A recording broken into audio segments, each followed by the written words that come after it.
Michelle Olson is with us. She's a doctor in exercise physiology at AUM, and we're talking about, well, weight loss, because I think what happens, this is just my guess here, is that with the holidays, people have all these guests over and you eat bigger meals than you normally would, and you kind of, binge, and then all of a sudden, the first of the year arrives and you're looking at the scale. Yeah, it's like, oh no, I gotta lose this weight. Is that a good guess? Yes, it's like being pregnant. Well, I don't know that.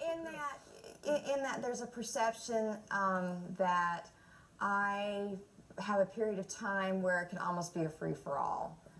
It's the holidays. We're supposed to celebrate and cook and have meals. Be good to yourself. Right, and certainly somebody who's carrying a child has to eat properly, but it's an easy way to overdo it, and and think that you're doing something healthy for another reason, and we just get carried away.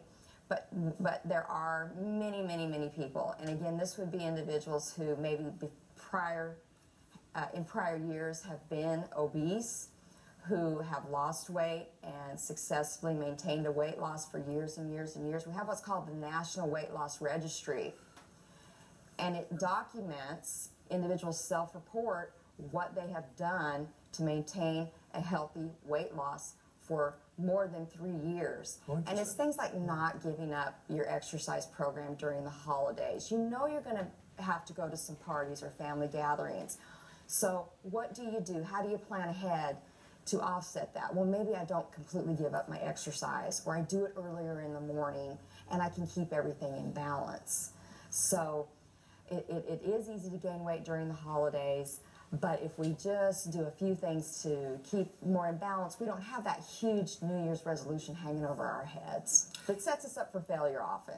Is there a correlation between how many hours you sleep and your weight and losing weight? Is there a connection there? There is, and I think this gets back to everything in balance. If you are not getting enough sleep, you tend to be under more relative stress. And we have these stress hormones, cortisol, we've heard about that in the news, right, for example, will rise and will be activated to a greater rate during the day. And one of the adverse effects about cortisol is it can promote weight gain. And weight gain, particularly in the central region around your heart and organs, that's that dangerous fat. And that's the last place you want the fat. It's the last place you want. So while cortisol can, help you get going and help you burn some calories and keep you awake, when that's prolonged and you haven't gotten sleep and you're not keeping your stress and your sleep in balance, there's always the adverse side of that.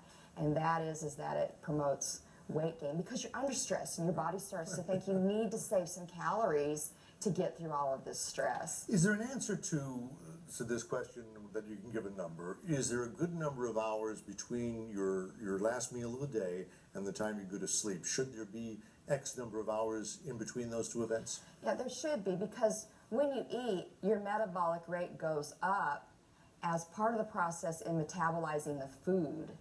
Right. So, when we sleep, part of the reason we start to get cold and pull the blankets on is because our metabolic rate is slowed down, our heart rate is slowed down.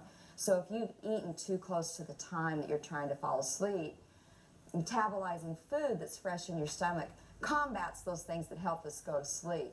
So usually, you're going to want to separate at least 3 or 4 hours or so, between the last time you ate and when your time is for you to go to bed and sleep. That was a question, by the way, from Olivia, who's the host of our morning show along with myself, and she also wanted to know weights versus carbs. What do you think? Yeah, weights versus cardio. Cardio activity. Yeah.